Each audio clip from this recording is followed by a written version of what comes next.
అమెరికాలో తగ్గుతున్న జనాభా ఆందోళన వ్యక్తం చేసిన ఎలాన్ మస్క్. ప్రపంచంలో ప్రస్తుతం ఉన్న ఒక ఆందోళనకరమైన విషయం ఏంటంటే జననాల రేటు తగ్గుతుండటం. అమెరికాలో ఈ సమస్య మరింత దారుణంగా ఉంది. ఎందుకంటే అమెరికాలో సంతానోత్పత్తి రేటు క్రమంగా తగ్గిపోతుంది. ఈ పరిస్థితిపై టెస్లా సీఈఓ ఎలాన్ మస్క్ తాజాగా తన ఎక్స్ అకౌంట్ లో ఈ అంశంపై తన ఆందోళన వ్యక్తం చేశారు. ఒకవైపు అత్యాధునిక టెక్నాలజీ అభివృద్ధి ద్వారా ప్రపంచాన్ని మారుస్తున్నట్లుగా కనిపించిన, మరోవైపు సమాజం అడ్డంకులు ఎదుర్కొంటోంది అనే దానికి జననాల రేటు తగ్గడం అనేది ఒక ఉదాహరణగా ఉన్నట్టు మస్క్ అభిప్రాయపడ్డారు.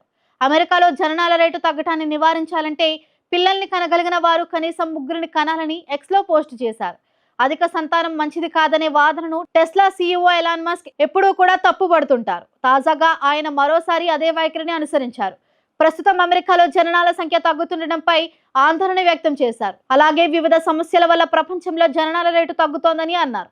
దీన్ని నివారించాలంటే పిల్లల్ని కనగలిగే వారు కనీసం ముగ్గురిని కనాలని ఎక్స్ లో పోస్ట్ చేశారు. ప్రపంచంలో జనాభా తగ్గుతుండటంతో సగటుకు ముగ్గురిని చొప్పున ఫార్చ్యూన్ రిపోర్టును ఉటంకిస్తూ మస్క్ పోస్ట్ చేశారు. ఈ నివేదిక ప్రకారం చూసుకుంటే సంపన్న దేశాలపై అమెరికా, ఇటలీ, జపాన్ వంటి దేశాల్లో జననాల రేటు ఏటా తగ్గుతోందని, దీనివల్ల జనాభా రేటు పడిపోతుందని నిపుణులు తెలిపారు. దీన్ని నివారించాలంటే సంతానం కనగలిగే మహిళలు కనీసం ముగ్గురిని కనాలని సూచించారు. ఈ క్రమంలోనే అమెరికా లాంటి దేశాల్లో జననాల రేటు తగ్గటం వల్ల నాగరికత పతనమయ్యే ప్రమాదం ఉందని ఎలాన్ మస్క్ అన్నారు. తన మాటలు నమ్మకపోతే మరో 20 ఏళ్లు వేచి చూడాలని తెలిపారు. ఇదిలా ఉండగా ప్రపంచ వ్యాప్తంగా తగ్గుతున్న జనాభాపై ఐక్యరాజ్య సమితి కూడా అదే ఆందోళన వ్యక్తం చేసింది. ప్రపంచ వ్యాప్తంగా సంతానోత్పత్తి రేటు క్రమంగా తగ్గుముఖం పడుతున్నట్లు పేర్కొంది. వివిధ ఆరోగ్య సమస్యల పట్ల వందల మిలియన్ల మంది ప్రజలు తాము కోరుకున్నంత మంది పిల్లలను కనలేకపోతున్నట్లు తెలిపింది. సరైన భాగస్వామి దొరకకపోవటం, పిల్లలను పెంచేందుకు అధిక ఖర్చులు లాంటి విషయాలు దీనికి కారణమవుతున్నాయని వెల్లడించింది.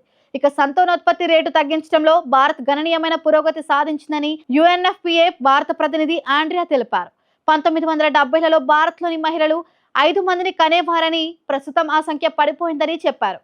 సంతానోత్పత్తి రేటు తగ్గటం వల్ల చాలా ప్రభావాలు ఉంటాయి. ప్రభుత్వాలు, సమాజాలు దీనికి గుర్తించి దానిపై చర్యలు తీసుకోవటం అత్యవసరమైంది. ఎలాన్ మస్క్ వంటి ప్రముఖులు ఈ సమస్యలపై ప్రజల్లో అవగాహన కల్పిస్తూ చర్యలు తీసుకునే అవకాశం ఉందని పేర్కొంటున్నప్పుడు అది మరింత ప్రాముఖ్యం పెరిగింది. ఈ సమస్యను పరిష్కరించడానికి సమాజం, ప్రభుత్వాలు మరియు వ్యక్తులు కలిసి మార్గనిర్దేశం చేయాలి.